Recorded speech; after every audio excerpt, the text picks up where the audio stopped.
또한 이날은 두 사람 사이에 숨겨왔던 지극히 개인적이고 낯뜨거운 공방전까지 펼쳐졌는데요. 제가 직접 참관해서 자세한 내용을 보고 들을 수 있었습니다. 취재 이어집니다.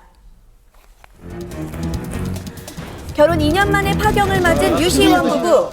영원히 내 편일 것 같았던 두 사람이 가장 큰 상처를 주는 적이 되어 다시 만났습니다. 처음으로 법정에서 맞대면을 하게 된 두 사람. 부부간의 낯뜨거운 사생활까지 낱낱이 공개할 정도로 갈등은 심각했습니다. 지금 이곳에서 배우 류시원 씨에 대한 형사재판이 이루어지고 있습니다. 아내 조모 씨도 증인으로 출석해 있는 상태인데요. 폭행 사실 여부를 두고 치열한 공방이 계속되고 있습니다. 이날 법정에서 두 사람은 피의자와 증인 신분으로 마주했습니다. 그런데 공판이 시작되고 얼마 지나지 않아 20분간 휴정이 됐는데요. 재판의 공개 여부가 문제였습니다. 공인으로서 부부간 민감한 얘기가 다수 있으니 비공개로 진행했으면 합니다. 1년 반 동안 피고인이 언론을 통해 나에 대해 온갖 유언비어를 퍼뜨렸습니다. 그래서 저는 재판이 공개됐으면 좋겠습니다. 결국 아내의 의견에 따라 공개 재판으로 진행하게 됐습니다. 먼저 류시원의 폭언과 폭행 여부에 대한 내용이 거론되는데요. 남편은 평소에도 폭력 성향이 있었고 습관적으로 욕설을 자주 했습니다.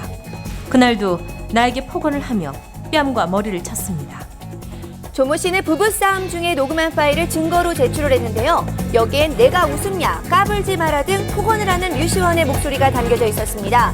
하지만 폭행은 없었다는 게 류시원 측의 입장입니다. 부인이 혼인기간이 짧다 보니까 재산분할 받기가 좀 어려우실 거예요. 폭행이 인정이 되면 위자료를 받을 수 있고 양육권을 인정받는데 아무래도 유리하게 될 테니까. 류시원 측에 의하면 아내 조 씨 측이 요구한 위자료는 재산 분할금과 합친 37억과 월 300만 원의 양육비라고 합니다. 고소의 주된 내용인 위치 추적에 대해서도 양측의 입장은 달랐습니다. 남편 류시원은 의처증 증세가 있었고 그래서 나를 감시하기 위해 GPS를 부착한 것입니다. 아내는 전화를 10번 하면 10번 다 받지 않는 사람이었습니다. 직업 특성상 출장이 많은데 연락이 안 되면 불안했습니다.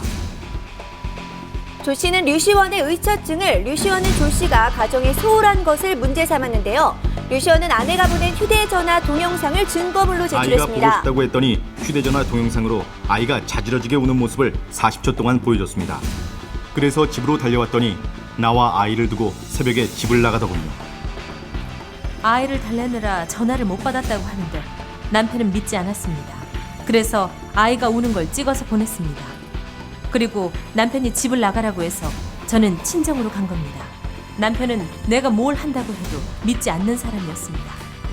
어떤 언쟁을 직접적으로 한 부분은 없었습니다. 다만 이 조 씨의 그 신문 과정에서 류시원 씨의 변호인 측이 강하게 압박을 하면서 이번 그 이혼에 대한 귀책 사유가 조 씨에게 있는 것이 아니냐라고 추궁을 했습니다. 조 씨 측은 이에 대해 강하게 반발했습니다. 제가 산후조리원에 있을 당시 남편의 외도가 있었고 심지어 집으로 그 여자를 불러들였습니다. 이 사실을 본인도 인정했습니다. 아내는 내 휴대전화에 있는 친한 동료들과의 투샷 사진을 보고 그 모든 여자와 외도를 했다고 생각했습니다. 아내는 나 몰래 내가 통화하거나 대화하는 내용을 100여 차례나 녹음해왔습니다. 오히려 아내가 자주 늦은 시간에 외출을 했고 한 번 외출을 하면 남자 명함을 여러 개씩 받아오니 걱정이 됐습니다. 양측의 날선 공방이 계속되는 가운데 재판은 4시간 가까이 진행됐습니다. 판사는 합의에 대한 의사를 물었는데요. 합의 가능성은 0.01%도 없습니다. 솔직히 말하면 이제 연예계에 미련 없습니다. 앞으로 딸을 위해서라면 무엇이든지 할 겁니다. 검사는 피고인 류시원에게 징역 8개월을 구형했습니다. 한치도 물러서지 않는 양측의 날선 공방전은 결국 부부간의 낯뜨거운 사생활을 폭로하는 상황으로까지 가게 되는 상황입니다. 공판이 끝나고 나온 두 사람 모두 많이 지친 모습이었는데요. 뭐 하고 싶은 얘기를 100% 다 하진 못했지만 예, 그래도 제 소신껏 성실하게 임했고요. 아마 판결에서 제 진심이 통했기를 진심을 바라겠습니다. 네. 어떤 재판 과정 속에서 어떤 증언들이 오고 갔는지. 부분이 이렇게 뭐 제 입으로 별로 이렇게 얘기하고 싶은 부분이 별로 없어서 네.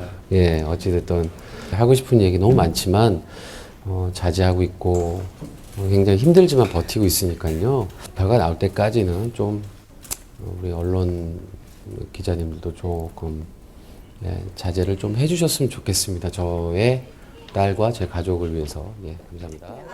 이번 고소에 맞서 류시원은 무고와 사기, 통신비밀보호법 위반 등의 혐의로 조 씨를 맞고소한 상황입니다. 두 사람의 이혼 소송과 관련 재판들이 어떻게 진행될지 귀추가 주목됩니다. 점핑걸 크레용팝에게 비상이 걸렸습니다. 온갖 논란에 휩싸이는가 하면 어제는 소속사 대표의 이름으로 허망 막말이 게재됐습니다.